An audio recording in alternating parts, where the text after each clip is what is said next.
Hello दोस्तों, welcome back to my channel once again. जो लोग पहली बार मेरे चैनल को प्लीज़ आप लोग सब्सक्राइब कर दीजिएगा। इस वीडियो में हम लोग बात करने वाले हैं KNR कंस्ट्रक्शन लिमिटेड के बारे में। उम्मीद है आपको नाम यहाँ पे क्लियरली दिख रहा होगा। सबसे पहले मैं चर्चा करने वाला हूँ इसके अंदर फोरकास्टिंग और एनालिस्ट की तरफ से क्या यहाँ पे एक्सपेक्टेशन आती हुई दिख रही है। यहाँ पे देखिएगा 16 एनालिस्ट ने इसे कवर किया over the 1 year of time period. Maximum estimate की बात करें 338 नजर आता हुआ दिख रहा है। अगर मिनिमम एस्टिमेट की बात करें 181 नजर आता हुआ दिख रहा है। अगर हम लोग करंट प्राइस की बात करें तकरीबन 232 के आसपास इसकी क्लोजिंग हमें देखने को मिली। तो अभी देखा जाए तो मिनिमम एस्टिमेट के काफी ऊपर ये ट्रेड करता हुआ दिख रहा है। अगर यहाँ से टारगेट की हम लोग बात करें, यानी कि जो मैक्सिमम एस्टिमेट 338 निकलती हुई आ रही है एक्सपर्ट की तरफ से, तो काफी ऊपर निकलता हुआ आ रहा है। तो मैं यहाँ पे डिस्क्लेमर देना चाहूंगा, मैं किसी भी तरह का बाय और सेल का रिकमेंडेशन नहीं दे रहा। मैं जो भी डाटा शेयर कर रहा हूँ आपके साथ, सारा डाटा पब्लिकली अवेलेबल है। मैं ट्रेडिंग व्यू की मदद से यहाँ आपको दिखाने की कोशिश कर रहा हूँ। आप भी जाकर खुद से भी चेकआउट करना चाहते हैं तो कर सकते हैं। कुछ और चीजों को लेकर चर्चा करें हम लोग KNR कंस्ट्रक्शन के अंदर।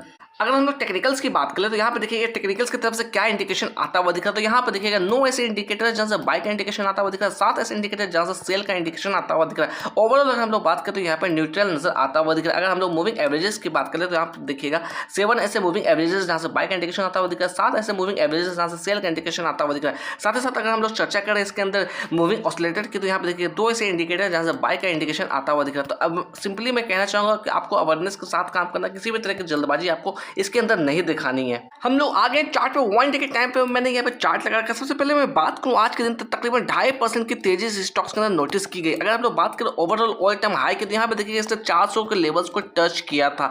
तो यहाँ पर देखा जाए, ये जो बात कर रहा हूँ मैं आज तक ठीक 1 साल पहले यानी कि जुलाई 2024 की बात कर रहा हूँ। उसके बाद देखा जाए एक तरफा इसके अंदर गिरावट देखने को मिली। लगभग 270-80 के आसपास इसने सपोर्ट बनाने की कोशिश की, वापस पुल बैक मारा 350 के आसपास से, वापस इसमें सेलिंग प्रेशर देखने को मिली और इसने ऐसा बॉटम बनाया तकरीबन इसने 200 के नीचे इसने बॉटम बनाया। तकरीबन मैं बात करूं तो 196 के आसपास का इसने बॉटम बनाया था। ओवरऑल अगर हम लोग बात करें ऊपर के लेवल से काफी करेक्शन ये स्टॉक दिखा चुका। अगर हम लोग समय में थोड़ा पीछे जाकर चर्चा करें तो ये जो आप लेवल्स देख रहे हैं ये है आपका कैंडल 2021 की कैंडल। उसके बाद समय में और आगे हम लोग बढ़े, ये जो कैंडल ये है 2022 की कैंडल। अभी हम लोग बात करें ये कैंडल 2025 की कैंडल। ठीक जहां आप बात कर लेते 2023-2022 के आसपास जहां पर ट्रेड करता हुआ दिख रहा है, ठीक उसी लेवल के आसपास इसने बॉटम भी यहाँ पे बनाने की कोशिश की। ये जो लेवल्स आप देख रहे हैं जिसे मैं आपको हाईलाइट करके दिखाने की कोशिश कर रहा हूँ, तो ये यहाँ पर कहीं ना कहीं बायस एक्टिविटी एरिया, यहाँ पर बायस की एक्टिविटी देखी गई थी। मैं जरूरी नहीं कह रहा हूँ कि यहाँ से वापस से बायस एक्टिव होते हुए दिख सकते हैं। मैं यहाँ पर सिर्फ और सिर्फ पास्ट परफॉर्मेंस की बात यहाँ पर करने वाला। अगर हम लोग बात करें अप साइड में रिजेक्शन लेवल्स के लिए, तो ये जो लेवल्स है यहाँ पर मैं बात करूँ लगभग 350-354 के आसपास, यहीं से इसके अंदर रिजेक्शन हमें देखने को मिली थी। अगर यहाँ से अप साइड जाता भी है तो मे भी कहीं ना कहीं यही लेवल इसके लिए एक अच्छा रिजेक्शन लेवल होता हुआ दिख सकता है। ओवरऑल अगर हम लोग बात करें इस लेवल से, अभी जहाँ पर ये आप लेवल्स देख रहे हैं काफी ऊपर नजर आता हुआ दिख रहा है। देखा जाए तो अप साइड में काफी पोटेंशियल इस स्टॉक्स के अंदर नजर आती हुई दिख रही है। अगर कुछ इंपॉर्टेंट चीजों को लेकर चर्चा करें स्टॉक्स के अंदर, तो ये स्टॉक्स के अंदर वॉल्यूम की हम लोग बात करें, कल के दिन काफी शानदार वॉल्यूम देखने को मिली थी। लगभग 14.5 लाख की वॉल्यूम देखने को मिली थी। अगर डिलीवरी और परसेंटेज की बात करें लगभग 44% की डिलीवरी उठाई गई थी। अगर मैं बात करूँ इसके अंदर 50 डे में मूविंग एवरेज की, तो इसकी वैल्यू निकलती हुई आ रही है 241। अगर मैं चर्चा करूँ 200 डे मूविंग एवरेज की, तो इसकी वैल्यू निकलती हुई आ रही है 283 रुपए के आसपास की।